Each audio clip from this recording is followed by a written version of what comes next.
What up, YouTube? Welcome back to On the Shoulders of Giants. I have something new for you.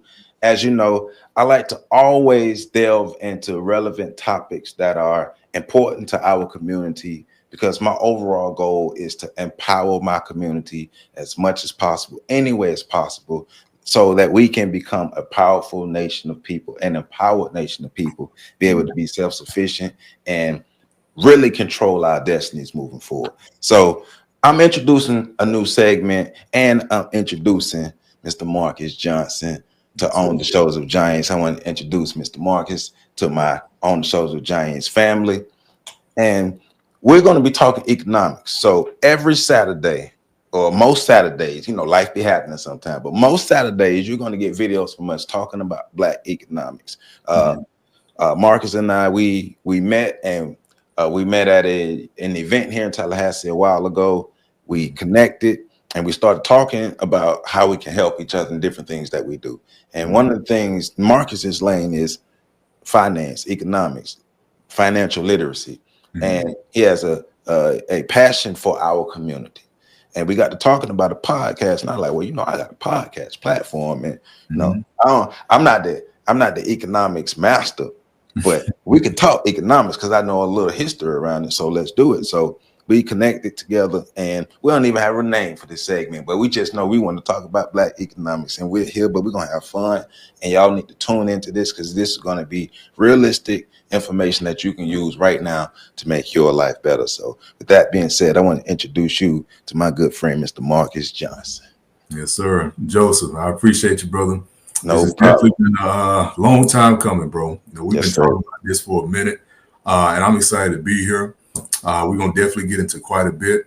So just to kind of introduce myself a little bit to everybody listening. So Marcus Johnson, I'm a financial consultant here in Tallahassee. And just the crux of everything is just to understand, hey, how can we best put our people in position to succeed, essentially? And so by educating people through financial literacy, understanding how economics works, that's what we're going to really talk through and really provide information for us to make better decisions overall. So that's what we're going to get into. Obviously, we'll wrap up. We'll talk through specifically how you can get in contact if you wanted more information. Everything is going to be in the description. I'm pretty sure as Joseph will mention. And again, we're going to keep it rocking. Yeah, well, while we saying that, so y'all make sure you like this video, comment, subscribe, and share, and make sure you tell a friend to tell a friend to tell a friend to do the same thing, like, comment, subscribe, and share. But real quick, while we at the beginning of the video, what's the best way somebody can contact you? Yeah, so you can contact me at my personal email, which is going to be markblue1174 at Yahoo. Or you can actually hit me up on my on my work email, which is going to be my first name, Marcus.b.johnson at nm.com. Okay, so that's my email. Or you can reach me on my cell, 850. All right, don't be spamming him now. Call him, don't be spamming him, man. But not all the contact information will be in the description. Yes, and so we want to build a foundation for talking about finances and financial literacy, especially for the Black community. And one of the places that we want to start is Black people have a history of being pretty much left out of the financial industry or left out of the spaces where we can really build wealth. And we've been left out en masse and purposely. Right. Purposely been kept out, left out en masse. One of the things in the articles that we were looking over is the history of lending discrimination against Black people, being unable to attain the loans that they would need to advance themselves in certain areas of their life. Let's say business loans, or even getting a loan to get a home or a car, anything that can help them advance their lives or help improve their lives or even make their lives easier, or even help a Black person take one step to the next to be able to take a financial leap in their life or a business leap in their life. Right. And so we've been locked out of financial institutions that we don't own. Right. And that's what I love about what we're going to be able to talk about today, is because we're talking about, remember at the beginning, I said the word empowerment, and empowerment is making sure that we have the information and tools to make ourselves powerful, make ourselves viable. So the foundation is Black people have been historically locked out of financial institutions as far as being able to get loans, being able to get their hands on the money that they need to advance themselves, right? So that's the foundation. So what do we do about that? Now, I have an article from Investopedia that I will link and put in the description for you all to read. It's a pretty long article, so we're not going to like go through the article, but the article is going to help us set the foundation because both of us have already looked through it.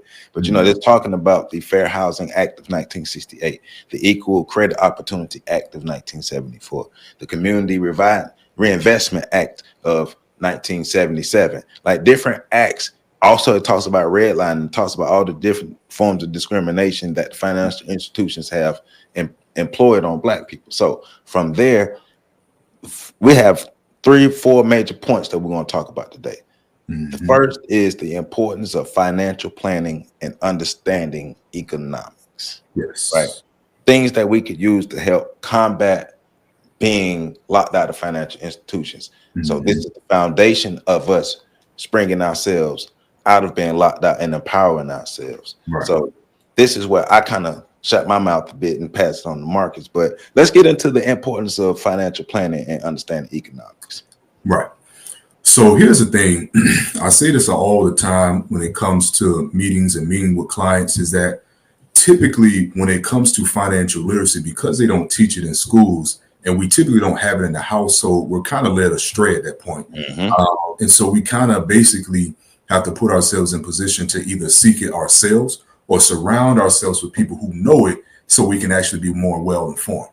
Right. So what that creates is a divide between, because essentially when you're not educated, you typically tend to make the wrong decisions, right? And so you get taken advantage of people who do know, and now it's like, okay, well, I don't know where I'm going, I'm making mistakes, and now I don't really know where to go, right? And so that's actually one of the concepts that I want to talk about when it comes to that, and really understanding economically what really matters. So understand personal budgeting, that's what really matters. Understand how businesses work, that's what really matters. Understand how credit works, that's how what really matters. And so going over these things specifically is what's really important, which is actually going to tie back into the last point that we'll talk through. And that's just the biggest thing. And so secondarily to that, what I found specifically in making better decisions, when we know more about financial literacy, when we know how the economy works, we tend to make better decisions in our household when it comes to, number one, how we live, decisions we make when it comes to our health, decisions we make when it comes to local voting and understanding, you know, who our local politicians are and local electoral officials and things of that nature. So we're able to make better decisions because we have a foundation of knowledge of really knowing, right? And so it's really just about taking those small little steps, having conversations like this, surrounding yourself with people who do know. So now you have a good foundation to make better decisions.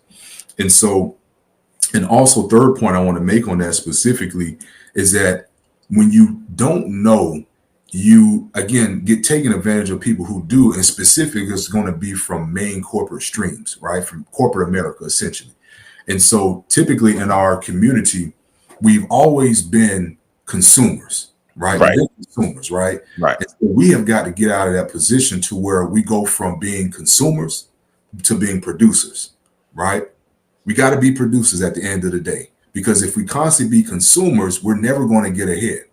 The producers are the ones that are the millionaires, are the billionaires, right? That are controlling things within our own community, not just theirs, not just other, ethnicities. I'm talking our communities. And so we got to be able to learn more to how to be able to level up so we can be the producers, right? We can control things within our own community and continue to keep growing and scaling and providing those opportunities, which leads to one of the statistics that I actually want to bring up specifically when it comes to businesses overall and how we can leverage that as a resource towards our community, right? So looking at this, right? So just number one, when it comes to financial capital and generating more income, so we can have more financial resources to be able to build in our community. So business owners typically have, and this is according to the Federal Reserve survey, business owners often have a median net worth over 10 times more of non-business owners. So essentially what that means is if you have a business, your earning potential is 10 times more than somebody who doesn't have a business. Right. You see what I mean? And yeah, go ahead. Well, so, and I just kind of context to what you're saying, because and I'm gonna add the context. I'm gonna have you add the context by asking a question. So when you're talking about a business and Black people being the business owner, do you mean like can it be a small business, can it be a medium-sized business, can it be a personal business? Does it have to be like a conglomerate? Does everybody have to be a CEO balling six figures, 50 million coming in? Like, because that's the mindset, that's the image that we get when they talk about business owners and stuff. It's like you got to have this and be a baller and all this, but like, because I know you're talking practicality, so give it to them in the practical sense of what a business owner is. Right. So first of all, everybody got to start somewhere. You're not going to start overnight and automatically be a billionaire. You got to start somewhere, right? And typically most billionaires, they start off at humble beginnings. So they don't start with a whole lot. They just got to work themselves up from that point. And so if we look at it from that standpoint, and I want to really make this clear specifically, if you don't have control and ownership of something, you will always be led astray based upon what somebody else wants for you. That's really what it is. It's having control and ownership over your own financial capital and your own destiny to be able to reinvest back into your own community.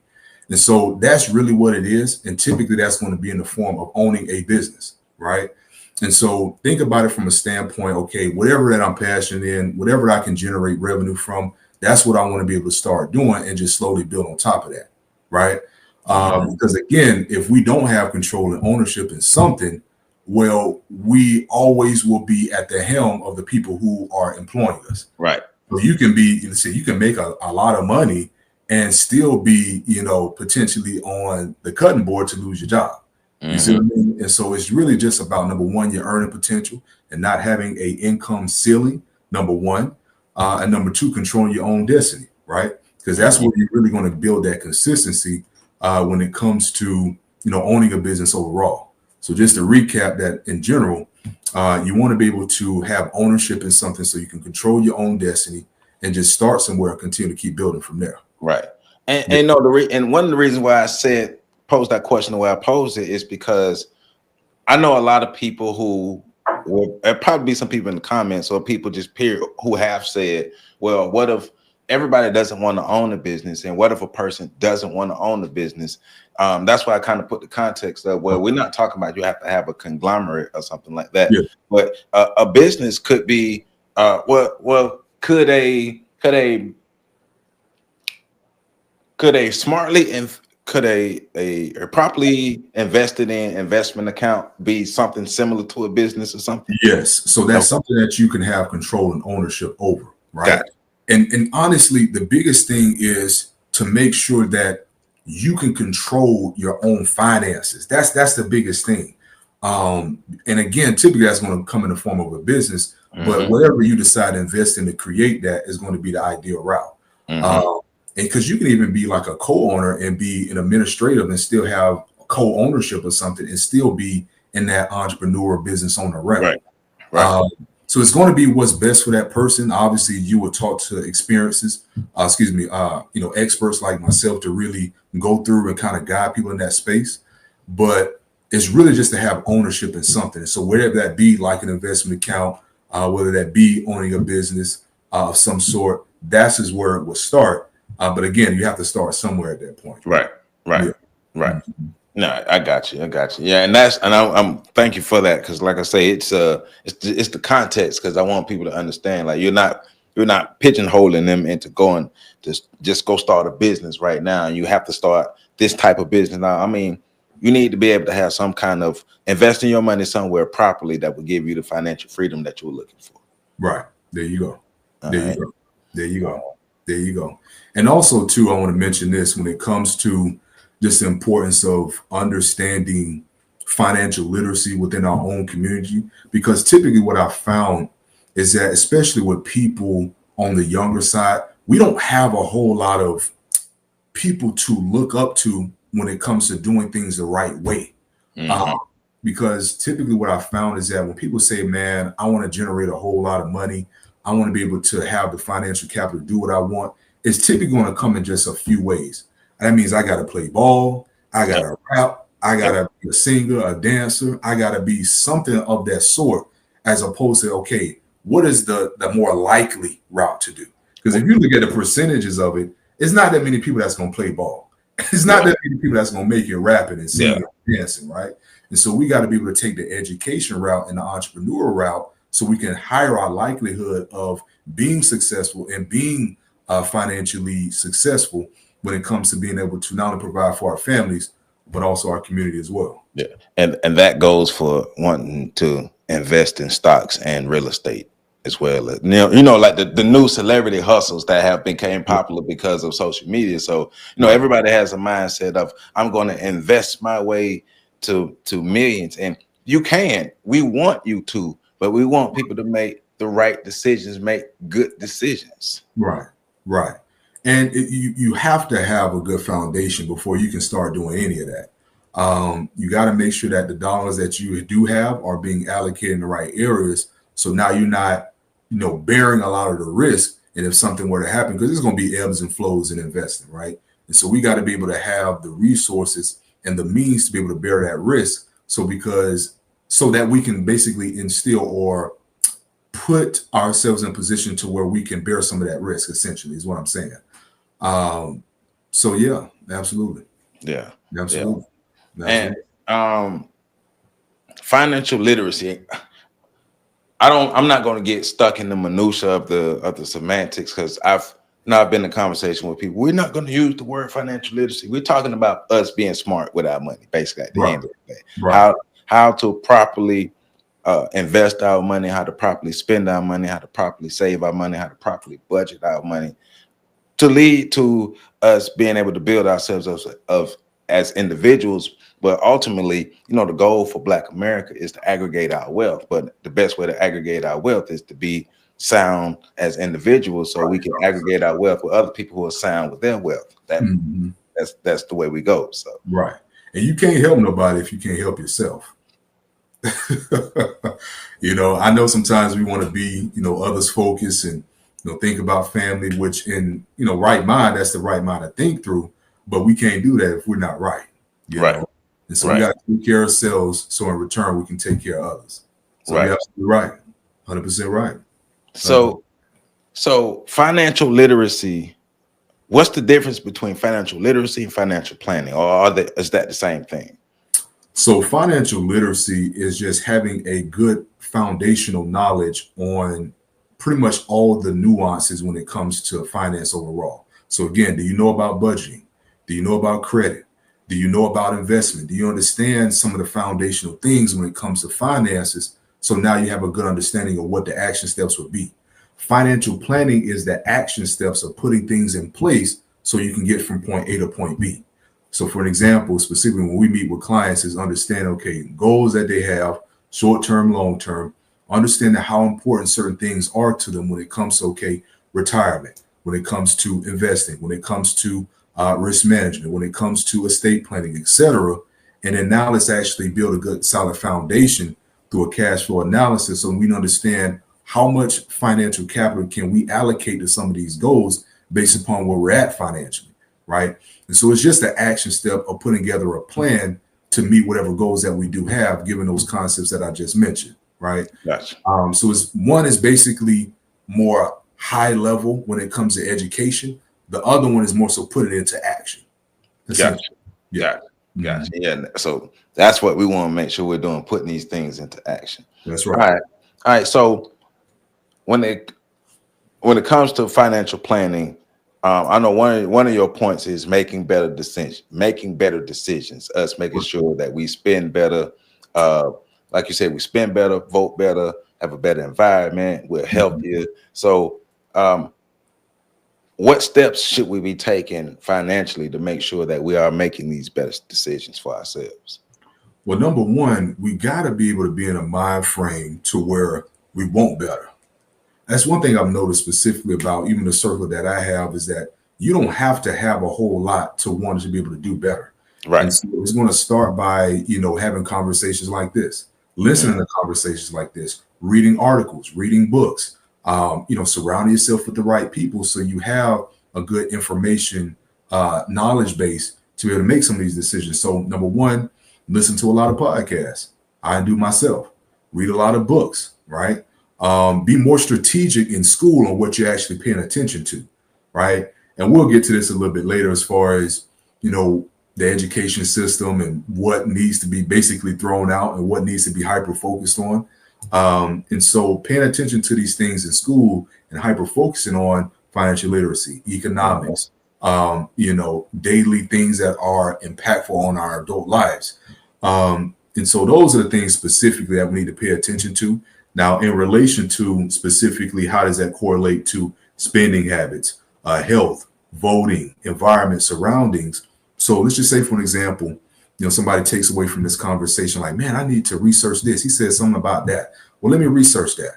Well, boom, that creates a level of curiosity to at least go out and start to learn that concept. And now you just keep building on top of that. You see what I mean? And so it's the same concept that we just talked about, having a business. You're not going to be a millionaire overnight, but you got to be able to constantly keep building on it. Well, the same thing happens when it comes to financial literacy and financial education, right? And so the more that we know when it comes to these things in economics, we can make better decisions because we understand what's actually going on, right? If we don't know what's going on, it's like we have a tendency to, okay, well, what do you think? Well, what do you think? Well, I don't know what to think because I haven't done no research for myself and I don't know what the facts are, right?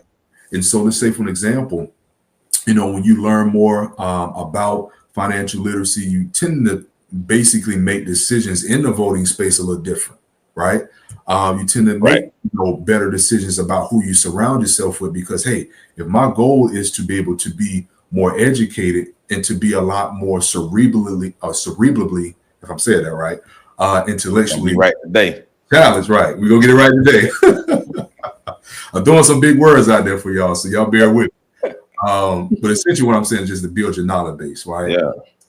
If the goal is to do that, then you're not going to surround yourself with people who are not, right? And so that makes a big difference when it comes to your environment and your surroundings.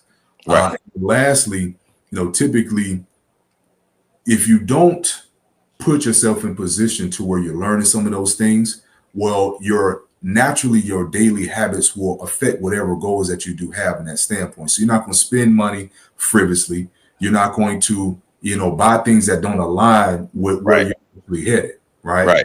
And so even putting that from a financial standpoint, right now, I put specifically health on the, on the topic list as well, because that honestly, finance and health actually goes together. Discipline. There you go. Discipline. There you go. Discipline is the key, right? Because I've noticed that goes hand in hand, because if you don't take care of health, how are you going to be able to generate the money to be able to invest and build wealth and reinvest back into your community, right? But I love the way you're linking it because, improving the way you are preaching it, the way you are teaching it, improving your financial literacy and improving your financial knowledge will help you improve overall as a person. Because in order for you to take the steps that the way you are telling us to take the steps, this is a whole body experience. So this is not just about your money. This is about you. So as your money going to increase because you're getting better. Right. There you go. There you go. It aligns across the board. Right. So it's not just, okay, how much money I got. Your health has to increase. Your surroundings have to increase. Your circle have to be better. Like all the things overall has to be better in order for you to continue to keep growing and scaling. And so it's not just one thing. Okay, I'm going to build this and then I'm going to go and build that. No, everything has to be built at the same time in order for you to get to the level that you want to get to. People don't understand that. So, but you're also preaching about building better people. Better people make better families. Better families make better communities. Better communities make a better nation of people. There you go. Because if we're talking about Black people getting to self-sufficient, we have to be the best versions of ourselves. Right. 100%. 100%. 100%. I love it. That's what it's about, bro. Absolutely. But also you getting into the mindsets, challenging broke mindsets, but having a rich mindset versus a broke mindset. So let's get into that. Like, why is the mindset important? The mindset is important because, and I'm going to actually bring this back to a little bit of history as well. So typically in our community, going back to slavery, Jim Crow, we've been taught for so long to bring down others. We've been so taught for so long to, oh, I don't have enough, or I don't have that, or they got this and I don't, right? And it creates a level of not almost like loss aversion, essentially. And so that have been instilled in us for so long that we can't even really get out of our own way because that's all we know.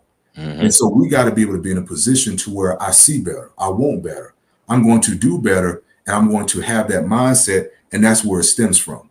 Because if you look at it, like I mentioned earlier, I want you to look at the top, let's say the top millionaires, 100 millionaires in this country. A lot of them started from humble beginnings. A lot of them started poor, homeless, living in the car, not having much to eat, right? But the biggest thing that separated them was that this is not where it's going to end.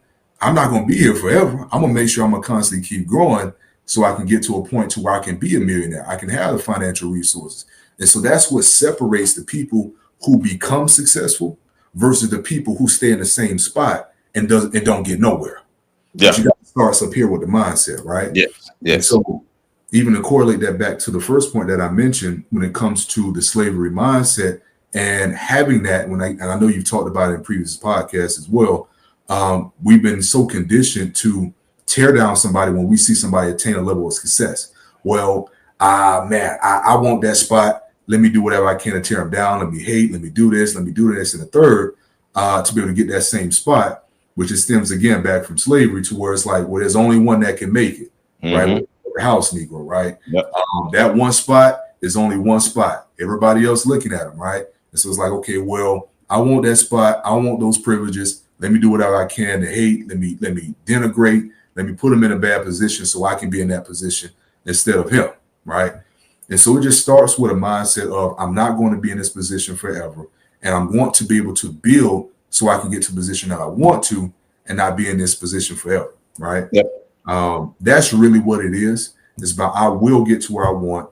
I will have the resources. I will have the financial capital, and I have the vision in order to make it happen. That's really where it starts. Right. Right. Now that's real, being able to change the mindset, because you made me think about, from a historical standpoint, think about certain historical figures who had those mindsets. So like one first come to mind. Are you familiar with Reginald F. Lewis? Reginald F. Lewis sounds familiar. He was the first black person to have a $1 billion business in America. He was a stout businessman in the 80s and the 90s. He had Beatrice LTC. It was a grocery fruit product chain line. He was excellent, but he was brilliant. But he had that rich mindset. He had a mindset of I can and I will. He went to I think Virginia State, the HBCU. He played football there. He was a brilliant person. He was so smart that he was one of, if not the only person to be invited to Harvard Law School. They called, like Martin said, they called me. They called him and was like, we need you here. But he used all of his smarts to basically become a black man who was running $1 billion businesses, and the first black man to be able to do that, and just open the door for other black businesses. Other black billionaires, but also made me think about black people during slavery, or black people just right out of slavery who were able to build enterprising businesses. So there we have plenty of examples, especially looking at the Reconstruction era, between 1856, 1877, how many black things just boomed between that, and just even before then and after that. Like, that's the reason why the history was hidden. That's the reason why conversations like these are limited in our community, because they don't want us to realize our full potential. But just let them know, like, it's there. It's the history of it is there. We have plenty of examples of our people who have rich mindsets, even in the midst of pure abysmal misery around them. They still have mindsets of I can and I will. Right. And also too, and this just popped up in my head, and I know it's a little bit off topic of what we have. Are you familiar with the term tokenism? Yep. So for those who don't know specifically, the term tokenism refers to one person that made it, and they have the resources, they have the capital, but they don't specifically apply to everyone. And so the reason why I bring that up specifically is because if we only have like certain people in positions that are what we see without providing it to all, it doesn't get us anywhere. It doesn't get us anywhere. And so we got to be in a position to where, we have more people in those positions and create better role models to change the narrative of what success actually looks like. Because if it's just spotty and it's here and there, you still don't change the narrative. And it's hard to really conceptualize being in that position because it's far in between, essentially, right? Yep. So I want to throw that in there too, because that definitely resonates. Yeah. See, the antithesis to the token is the spook who sat by the door. Right. And so we need more men like Freeman from Spook who sat by the door, who understood, let me go in here and get as much information as possible, bring it back to my community and empower my community, next man up. Right. Pulling people up. So that's how we got to do it. That's why we got to continue pouring back into our communities and using every vehicle that we have. That's right. 100%. All right, man. All right. So foundation, we got a little foundation set, of course, talking about financial literacy, financial planning, having our mindsets together, and some of the outcomes, making sure that we understand the advantages that we can get from having businesses or even sound investments that can give us the leverage or give us the bridge that we need to build to financial freedom in our future. Right. So now you have a tool, a vehicle that can be used to steer people to financial freedom in the form of life insurance. That is correct. Correct. Let's get into it, because you blew my mind when you told me about the life insurance. You can use it to help yourself financially. How do we do that? Absolutely. So just the basics of it. Life insurance is a tool to be able to utilize to be able to, if something were to happen to you, the family would still be in good position to be able to support all the goals that they have moving forward, given your absence, right? Mm-hmm. That's the main purpose of it, is to basically secure an asset, which is you, the person, to the family, right? So something happens to you, boom, what we call the death benefit gets paid out to the family, or what we call your heirs, right? Which is essentially your beneficiaries. And so looking at it from a historical standpoint, and this is what's going, obviously this is what blew Joseph's mind, it'll definitely blow you guys' mind as well, is that it actually stemmed back from slavery. So specifically, the slave owners would basically take out life insurance policies on the slaves. So in case something happened to them, they died, disabled, ran away, they can assure their assets, which is their property, in the slaves, just in case something were to happen to them. And so how do we be able to utilize that same assets to make sure that we can continue to build in our community and really build generational wealth, right? And so it's something that is very a sensitive topic, because we've noticed that, especially in our community, we don't have a whole lot of it, because we've been conditioned for so long, like it's a scam. It's not something that we should be taking advantage of. It's not something that I trust, essentially, right? And so if we understand fully how it works and the benefits of using it, then a better likelihood we'll be able to take advantage of this resource and continue to keep building within our community, right? Which is actually, I want to bring up one specific story of one of the mentors that he actually threw out there. I don't want to actually say his name out in public, but he actually brought up a point that I actually thought was very, very good. I'm curious to hear what you're going to think on this, Joe. Okay. So he brought up a standpoint of, if every Black child, as soon as they're born, $1 million policy, that is going to change the dynamic of a lot of companies, because guess what? If something were to happen in their early adulthood, a lot of companies are on the hook to pay out, right? And so looking at it from that standpoint, a lot of stuff will change. The economy will change. The society will change. How we go about our day-to-day will change and make it a lot more risk averse at that point. And so that made a good point of, if that was a requirement, oh man, it would literally change things overnight, because again, how our society and our economy work within our community will totally change. And so just want to throw that out there too. And obviously I'm gonna allow you to kind of respond to that. I'm curious to hear how what you think of that.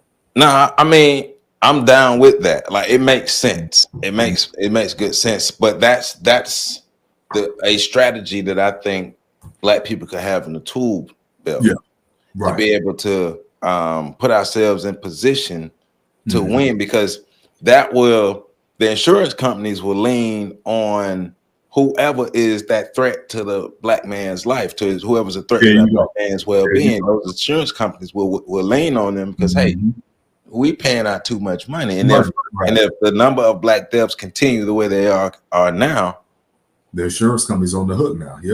They will go bankrupt. So they would have to do something so they can still exist. Right. So they either lean on the people who are taking Black lives, or they will try to circumvent these life insurance things and commit some kind of fraud or something. But something major would have to happen. But we would have just put ourselves in the position of power and or a little leverage. If it's not full power, it is some leverage that we will have, more leverage than we have now. Right. And on top of that, not only just to be in existence and to essentially survive as a business, but businesses are in the business of growing into profit. Right. And so that definitely is going to change things, right? Right. Essentially, if you're not growing, you're failing, right? Yep. And so they're definitely going to make sure that, hey, we got to get something done to make sure that, hey, we're not constantly keep paying out these claims because something's happening and Black lives are being taken for whatever reason that they may be, police, health, etc. Right. So just want to throw that in there too. Gotcha. Absolutely. I mean, so life insurance is important. I learned the importance of life insurance maybe 8 to 10 years ago. Shout out to my homie Charles Belgrave. He the one really got me. He got me on life insurance and got me into the life insurance game as far as learning more and more about life insurance. And so therefore I made sure I got my life insurance plan. And shout out to Susan May, because she's my life insurance agent, and she want to help me make sure I get the life insurance plans that I have. And shout out to you for even giving me more information about other life insurance plans that are out there and available. I think all Black people should have that life insurance. I think all Black people should understand how to use it as a bank as well. Yeah, how to borrow from it and be able to not put ourselves in a position where we need the financial institutions as much because we're being our own bank. Because I've heard people talk about being their own bank, but they ain't really break it down like that. So it make more sense with what you're saying. Right. So even break that down a little bit more specifically, just like how you would own a house, the same concept applies for life insurance, right? So if you own a house, you build equity within the house, you can use the equity how you use, you can borrow it, make renovations, go buy another property, etc. The same concepts is exactly with life insurance. So you can borrow against the equity within the life insurance policy to do whatever you want. You can go, hey, make renovations to a house. You can use it for, cash reserve and retirement. You can use it for whatever that you want. And the same thing applies. Now, typically, we always like to use it as a conduit because typically the biggest thing is to make sure you have enough coverage, right? So obviously having enough to pay off liabilities, make sure you can keep lifestyle the same, leave something behind for children, kids, beneficiaries, your heirs. So that's the main priority. And once we get that checked off, now we'll start to look into specifically how to utilize it, like you mentioned, to be your own bank and essentially use it as a line of credit for everything that you want, given that that specific area is not going to be as applicable to our people, given what we just talked about earlier, right? And so we want to be able to utilize it as that to be able to break down how we can utilize it for whatever goals that we do have. And so looking at it from that standpoint, what you put into the policy basically gets utilized how you would want to use it based upon whatever goals that you do have. Now, obviously, there's a lot of intricacies in that. And so for everybody that's listening, just think about it from owning a house versus renting a house. You rent a house, you don't own it. You just have basically access for living in the house, right? Just like you would have term life insurance, right? Term life insurance, you have access to coverage for a certain period of time. Once that time period expires, you no longer have coverage, but you do have coverage for that certain period of time. Just like you would have in a house, right? A lease is only a certain amount of time. Well, once that lease is up, you got to make a decision, either renew or move somewhere else, right? Same thing applies here. So for whole life, or permanent life insurance, which whole life is a certain type of permanent life insurance, you can start building equity. You have coverage for a whole entire life, and you can use it for a line of credit. And again, like you mentioned, be your own bank as well. So just to break that down more specifically for everybody that's listening. Gotcha. Now, and I appreciate that. I want to make sure that everybody on the same page with what we're talking about and it makes sense to everybody. But it's also it's another thing that we can use for ourselves, like I said earlier, not to try to keep repeating myself, but another tool and tool belt for Black people. Like for us to think outside the box, because I want us to get to a point to where we're not always looking at white America to come save us or to throw us a lifeline. Like, how can we do something for ourselves? How can we build for ourselves? Like financially, I don't want us to the predictions that they have for us in 2050. I don't want us to meet that. But the way it's going, it's not looking good. I remember looking at the 2021 report that was showing how much money or the spending power of Black people from 2020. And I do know our net worth, the total net worth of Black America dropped 21% in 2021. And from my understanding, and I could be wrong, I think our net worth is still dropping. So if our spending power is increasing, but the net worth is dropping. So that's not power in spending. Like you said in the beginning, the power is in the production. The power is in the spending. So if our collective wealth is continuing, all right. So let's think about it, right? Because you're talking about voting and you talk about the way our finances and the way our communities is set up. All that is going to affect the way we vote, right? So we will be a group of people who, as far as population, the Hispanics have passed us in population. So white America is about 60% of the population. Hispanic, I don't know their percentage, but they're higher than us. We're 12 to 14%. I put us at 13. So we're at 13%. The Asians are coming for us as far as population. All right. So when it comes to wealth, of course, whites are number one as far as overall wealth, their own wealth. But the Asians make more. And specifically the Indians make more. So whites make more than us. Indians make more than, or Asians, period, make more than us. Hispanics are coming for us. Dr. Claude Anderson in his book Powernomics in 2001 predicted that we will be relegated to fourth class citizens by 2013. It's 2024. Remember, they was importing all these illegals. Somebody got to be replaced. And we keep making it easy for us. Absolutely. And it's something that, and going back to our spending power specifically, it goes back to what I said earlier about how we're using that resources. And typically we don't use our resources like we should. You know, we spend frivolously. We're not very intentional how we utilize those resources to be able to grow and to control more of the wealth that we have in comparison to our population. So like you just mentioned, we make up 13% of the population, but we only control like 4%, 3 to 4% of the wealth. That's a huge disparity. If you look at the ratio between other ethnicities, they're very close as far as their population. So if you look at the ratio, it's just not even close, right? And so that goes back to how are we utilizing those resources? What do we value? And what is our education level to make sure that we can stay on top of whatever our population is to control that same amount of wealth? So it just goes back to how are we spending down the assets that we do have? How do we utilize the financial capital that we do have gained? Even though because here's the thing, we're making more, but we're not utilizing the financial resources that we do have towards whatever, goals that we do have. So it's just about making sure that we utilize what we do have in the right areas. And that's something that we have not done.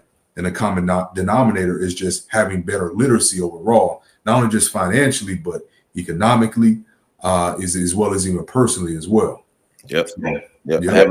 Having that literacy, but overall, like you said, improving ourselves, having that discipline to be able to manage our funds and not just be spending, but managing and producing correctly. Now, one of the best tools or one of the best ways that we can especially start to shape our future, shape the young minds that come behind us is our own institutions, our own schools. You know, I definitely got to have you come in because I just started my Black History School here in Tallahassee about a month and a half, maybe 2 months ago. Yeah.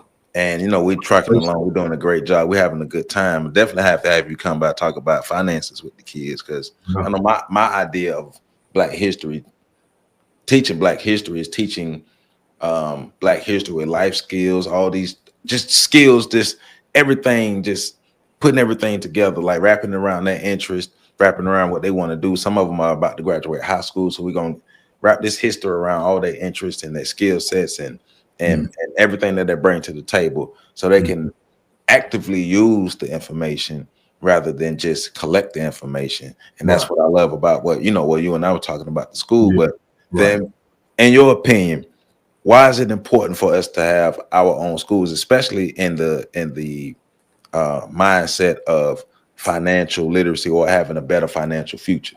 Right. So typically, most of our adolescents is going to go through the public school education system, right? And we've known over time that they're not going to provide the curriculum necessary for us to be outstanding, productive citizen and adults. Because again, they haven't been taught anything that is applicable for us to do so.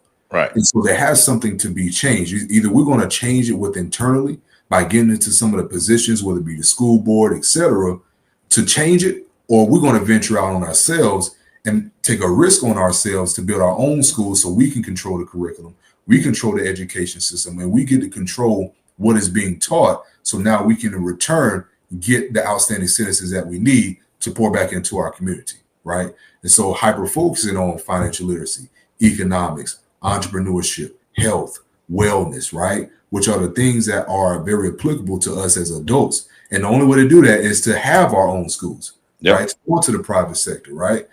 And so looking at it from that standpoint, that's what's really going to resonate. Because again, going back to the first point that we mentioned, these things aren't being taught in school unless you're in private school. And that's very strategic.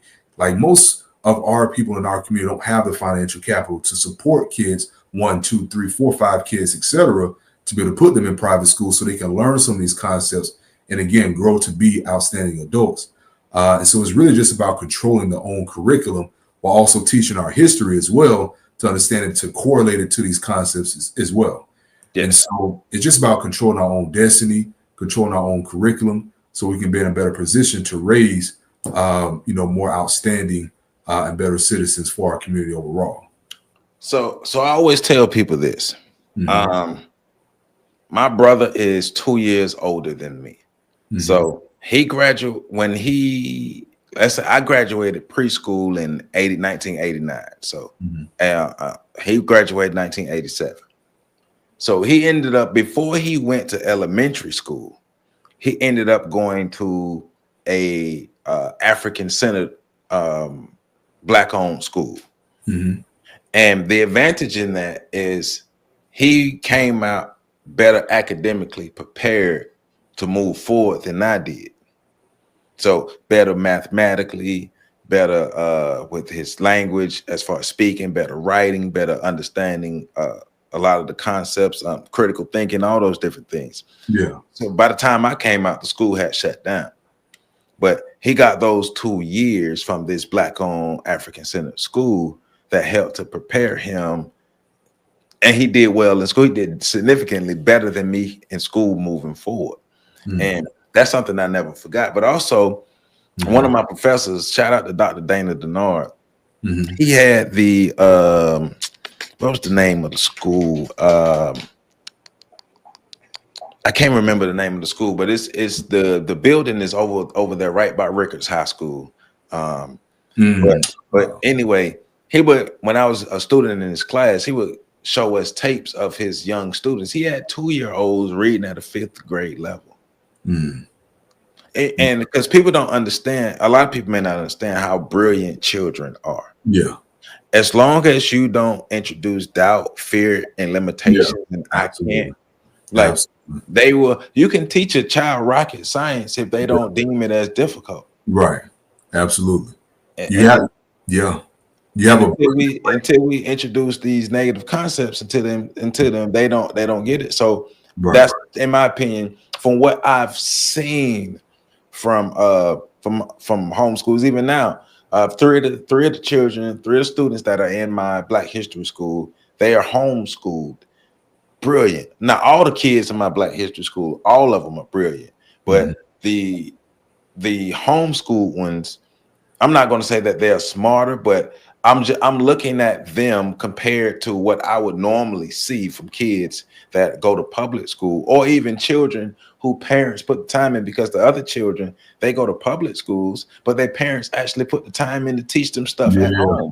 That's the same thing. If you don't have a own school, the parents teach your kids, and those parents teach their kids, and you can see the difference of the parents in the community when they pour into their children. You can see the difference, because all those kids we have 8-year-olds who are very articulate, and I'm talking about critical thinking off the charts from 8-year-olds. Right.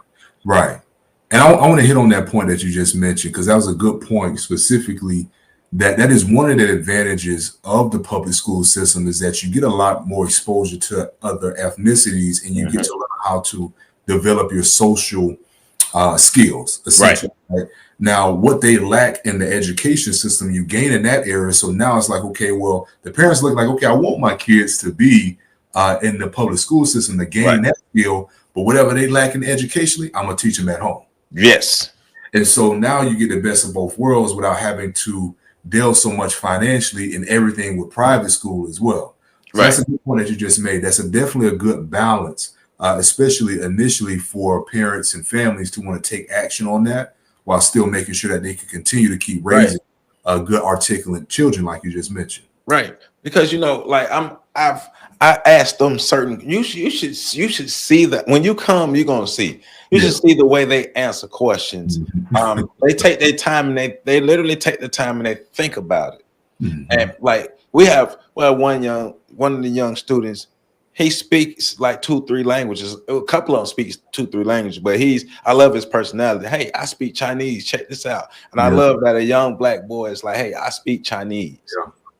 Check me out. Let me hit you with a sentence in Chinese. You know what I'm saying? And I love that, but that comes from their parents pouring into them. Like it's just amazing. Like the route or the effort that people, or the difference that parents can make by pouring into their children, by spending that time with them, or the difference a community could make. Because my man Patrick that I podcast with, he teaches at a co-op. They own a co-op in a private school in Charlotte, and they take the time to teach their own kids in the community. And hell, if you're gonna pay somebody to teach your kids, pay your own people. Right. Absolutely. That's circulating that black dollar back into our community. That's right. And that's another, and even to basically put it back to the point that we mentioned earlier, while we have so much spending power and yet we don't accumulate much as the wealth at the rate that we have, it's because we don't retain none of it in our community.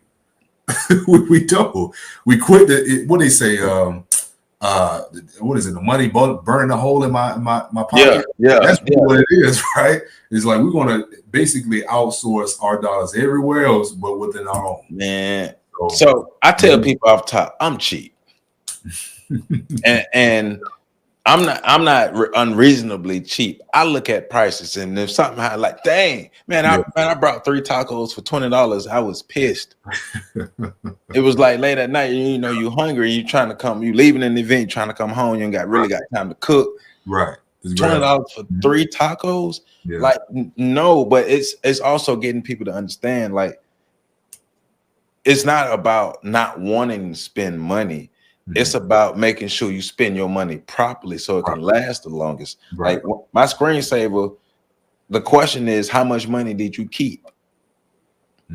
That's right. 100%.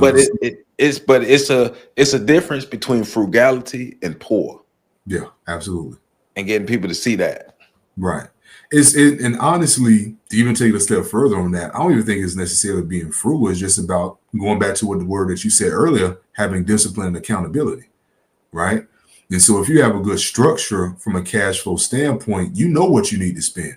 You know how much money that you have to allocate for certain areas. And so now it's just about, can I stay within that range and be disciplined in doing so, right? Yeah. So that's honestly really what it is. It has nothing to do with just being frugal. It's just I got the money to stay within my means, and I'm gonna do that. That's it. You know what? That takes us back to what something you were saying earlier, because living within our means. So if the majority of the people who believe that we can become wealthy is through like celebrity or athleticism and some of that, because now I'm thinking about athletes, right? So you have a number of athletes who get this large amount of money, this large lump sum at one time, or for a short amount of time and blow through it. Because do you remember the article and the documentary that came out broke about the athletes who how quickly they go broke after they retire? You'll see it, yeah. And you know, it didn't mention a lot of prominent black athletes that we know about, but they talked about all type of financial troubles. But one of the things that I noticed is they lack discipline across the board. So if you got 9 baby mamas, you might spend frivolously. Yeah, right. 100%. Yeah. And so my mom brought me a coloring book a while ago. I never colored in it because I never got past the cover, because the cover was so dope. And it just said, how you do anything is how you do everything. Right. Discipline. Yeah. Structure. Yeah. Absolutely. Absolutely. We need it in our community, man. And it's something that has been definitely lackluster. Yeah. To be honest with you. But you got to start somewhere, right? Yep. And if you're able to provide guidance and education on what to avoid, how to avoid it, and again, providing that structure, we can have these conversations. We can be better off, right? Yep. But again, it got to start from somewhere. And again, when you don't build those foundational habits, but you still at the top of the top, the fall is going to be even harder, right? And so, yeah. And what's great about what we're doing here is it just popped in my head. Like, this is your own financial literacy school. This is your own finance school that you're giving to people online. Yeah, 100%. And black people, share this video. Yeah. Share this video. We need this information, because this is just the foundation. You know, we got a lot more to talk about, and we're gonna hit y'all with a whole lot more. But this is just the foundation, because I wanted to introduce you all to Marcus and let you guys have some insight into what he's talking about, but not only what he's talking about, but how he thinks about and the strategies and his ideologies around what he talks about. Absolutely. I've heard a lot of people talk about financial literacy, but he's one of the few people that actually really catch my attention, not trying to sell me on something, but actually really genuinely just be down with teaching me some information. Yeah, absolutely. And I appreciate that. And that's, you know, so I was like, shoot, other people need to hear this. But he already had the idea for the podcast anyway. So I was like, shoot, other people need to hear this. You got the idea. I got the platform. Let's make this happen. Let's make it happen. Let's make it happen. Yes, so again, man, I'm grateful that we were able to do this. Again, it's been a long time coming. We've been talking about it for a minute. And again, this is just like a little sneak peek for y'all. You know, we talked through so much. So definitely get used to seeing both of us together here on this platform. And again, we're going to continue to keep it rocking and rolling. Yes, sir. Tell them once again the best ways to contact you. Yes, sir. So again, Marcus Johnson. Y'all can reach me on my business email. It's Marcus.b, B as in boy, .johnson at nm.com. nm.com. You can also reach me on my personal email. Is Mark, MARC, BLUE 1174 at Yahoo. You can well as reach me on my my cell. So my cell is 850.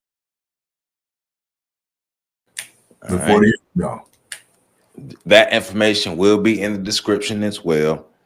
Make sure you support On the Shoulders of Giants as well. Like I always tell you, your support of this channel doesn't just go in my pockets. It goes to making this platform better, but it also goes back to me buying supplies and getting educational materials and things for the children at the Black History School. Because right now I'm working on making sure we get us some shirts. I want us to read. I want us to get a book that we read, so we getting shirts, books, and other school supplies and things that we need. So all your support go to these kids and go to the activism and the work that we've been doing in our community for a while. So thank you to everybody who supports On the Shoulders of Giants. Thank you, Marcus, man. I appreciate you. Appreciate you, bro. Yes, just sir. being who you are, being a stand-up dude, man. I appreciate you. And I definitely look forward to making some magic, man. Absolutely. Let's do it. Yes, sir. Appreciate y'all. Yeah, hey, y'all already know it. I love y'all. Y'all make sure y'all catch the next video coming up. Yes, sir.